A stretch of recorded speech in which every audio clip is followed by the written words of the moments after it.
ngayon, wala pa pasahero ko yung baw. So maghintay-hintay tayo hanggang sa magkaroon tayo ng pasahero.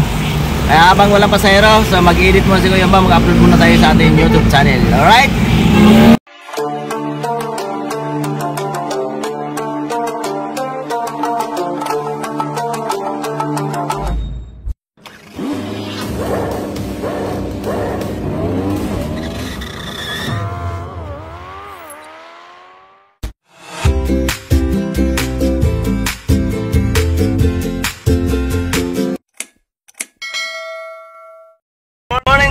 Good morning! Yan, magandang araw sa atin lahat. Vlog for today's biyahe na naman Kuya Baw. Ito, napag-ikot-ikot si Kuya Baw. Wala na pa pasero. Wala pa yun ng bubok. So, ayan.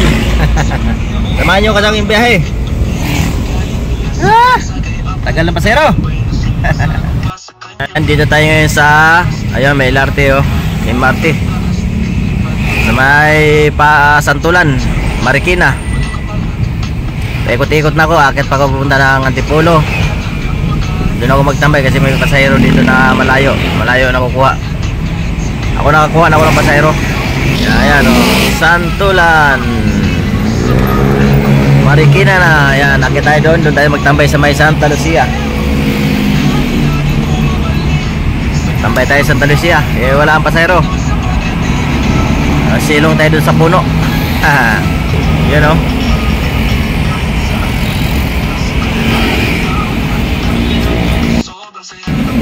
Ayan o,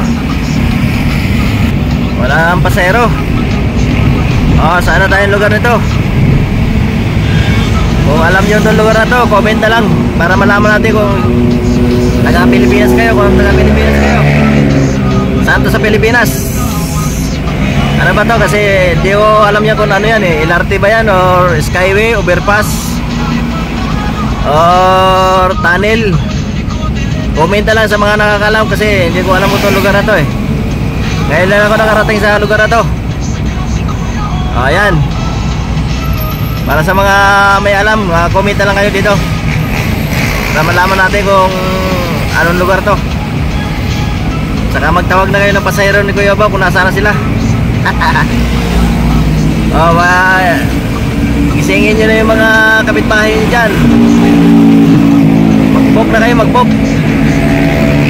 Kasi paikot-ikot si Kuya Baw, wala tayong pasahero.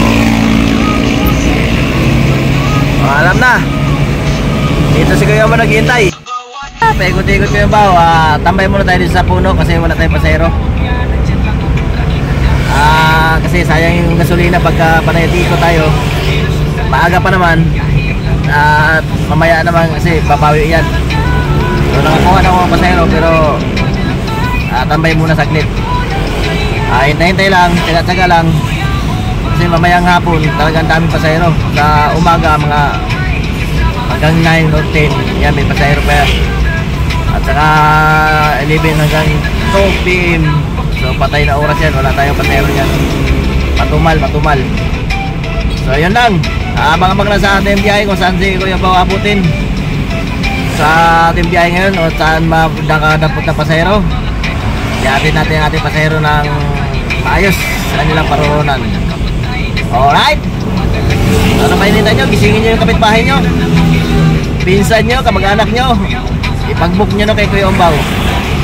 Ano ba?